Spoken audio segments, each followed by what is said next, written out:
पावसाळा आला की सह्याद्री हिरव्या गालिचांनी नटतो. पावसाळा म्हटलं की रायगडवर जाण्याची ओढ लागते. जुलै महिन्याच्या भर पावसाच्या दिवसात 27 जुलैला सकाळी 7:30ला आम्ही रायगडला जायला निघालो. मी, नयन, मावशीची 2 मुलं, दोघांचंही नाव कल्पेश. पालीवरून वेळेबागाड रस्त्याने निजामपूर म्हणजे रायगडवाडीवरून निसर्गरम्य पाचाड घाटापर्यंत पोहोचलो आणि वाटेत एक धबधबा लागला. मग नयन आणि कल्पेश यांचं फोटो सेशन सुरू झालं. असे बरेचसे फोटो काढल्यानंतर आम्ही तिथून निघालो आणि पाचाड ओलांडून हिरकणीवाडीला पोहोचलो.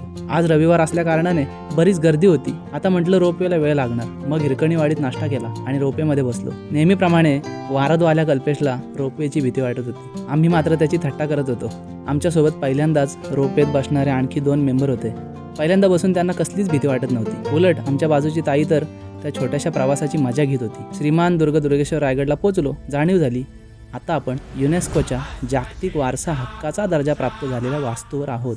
मराठा मिलिटरी लँडस्केप या गटात एकूण 12 किल्ल्यांपैकी स्वराज्याची राजधानी असलेला हाच दुर्गराज रायगड. राणीवशातून राजदरबार परिसरात प्रवेश करतोय ना करतोय तोच आम्हाला आमचा अजून एक भाऊ भेटला, शैलेश हा सुद्धा आमच्या मावशीचाच मुलगा. कल्पेशने शैलेशला मिठी मारली. तुला आमच्या बरोबर यायला नको असं म्हणत त्याला गाववाल्यांसोबत सोडून आम्ही खलबत खानाबागाला गेलो. इथेच महाराजांची बहिर्जी नायकांशी गुप्त वार्ता व्हायची आणि युद्धाच्या योजना सुद्धा बनायच्या. नंतर होळीच्या माळावरून चालत श्री जगदीश्वर मंदिर आवारात पोहोचलो. यापूर्वी कधीच मी एवढी लांब रांग इथे दर्शन घेण्यासाठी पाहिली नव्हती. ओम नमः शिवायचा गजर करत महादेवाचे दर्शन घेऊन पुढे महाराजांच्या समाधीचं दर्शन घ्यायला गेलो. रायगडावर गेल्यावर तुम्हाला स्फूर्ती कुठे मिळते हो?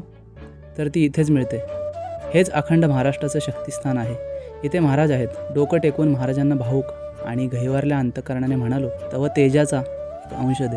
महाराज, तुमच्या कर्तृत्वाचा एक कण जरी मिळाला तरी हा जन्म सार्थक होईल. समाधी दर्शन घेऊन टकमक टोकावर जायला निघालो. वाटेत गरमागरम वडापाव खाण्याचा मोह आवरता आला नाही. चालून भूक पण तेवढीच लागलेली.